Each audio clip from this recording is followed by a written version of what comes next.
ഇവിടെ ഒരു ബംഗാളി ഉണ്ട്. അവനെ ഞാനൊന്ന് പറഞ്ഞു വിടാനായിട്ട് എൻ്റെ പഠിച്ച പണി 18 നോക്കിയിട്ട് നടക്കണില്ല. നിന്നെ കൊണ്ട് പറ്റുമെന്ന് നോക്ക്.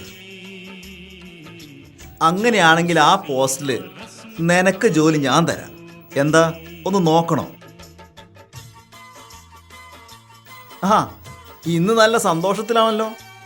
ഇന്ന് വീട്ടിലേക്ക് വിളിച്ചിരുന്നു. കെട്ടിയോളുമായി 2 മിനിറ്റ് സംസാരിച്ചിട്ടുള്ളെങ്കിലും മനസ്സിന് നല്ലൊരു സുഖം. എന്നാ നീ ഒരു കാര്യം ചെയ്യേ, എല്ലാ ദിവസവും നിന്റെ കെട്ടിയോളായിട്ട് 2 മിനിറ്റ് സംസാരിച്ചിട്ട് ഇങ്ങോട്ട് വന്നാൽ മതി. അങ്ങനെങ്കിലും നിന്റെ മുഖം ഒന്ന് തെളിഞ്ഞു കിട്ടട്ടെ. എൻ്റെ മുഖം എത്ര തെളിഞ്ഞിട്ടെന്താ കാര്യം? ഈ നരകത്തിലേക്കല്ലേ വീണ്ടും വന്ന് കയറണത്. അതോടുകൂടി എല്ലാം മൂടും പോകും. നിന്റെ ഈ സ്വഭാവം ഉള്ളിടത്തോളം നീ ഒരു കാലത്തും ഗുണം പിടിക്കൂല. വേണ്ട, ഞാൻ വളരെ നല്ല സ്വഭാവത്ത് പെരുമാറാ. എൻ്റെ വീട്ടിലേക്ക് അയക്കാൻ ഒരു 5000 ഉറുപ്പ്യ തരുമോ? ഇനി എനിക്ക് പുട്ടടിക്കാനാന്ന് തോന്നുന്നുണ്ടെങ്കിൽ നിങ്ങൾ നേരിട്ട് കൊടുത്തയച്ചാൽ മതി. 3 മാസമായി വീട്ടിലേക്ക് പൈസ അയച്ചിട്ട്.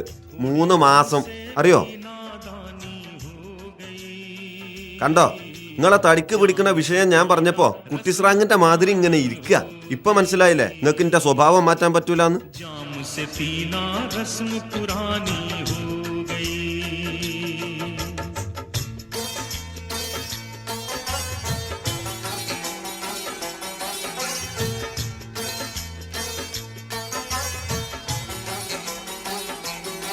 നിങ്ങൾക്ക് പറ്റാത്ത എന്ത് പറഞ്ഞാലും അപ്പൊ പൊക്കി കാണിക്കും പാസ്പോർട്ട്. ഒരു ദിവസം പാസ്പോർട്ട് മേടിച്ച് വാപ്പുട്ടി ഇവിടുന്ന് പോകും.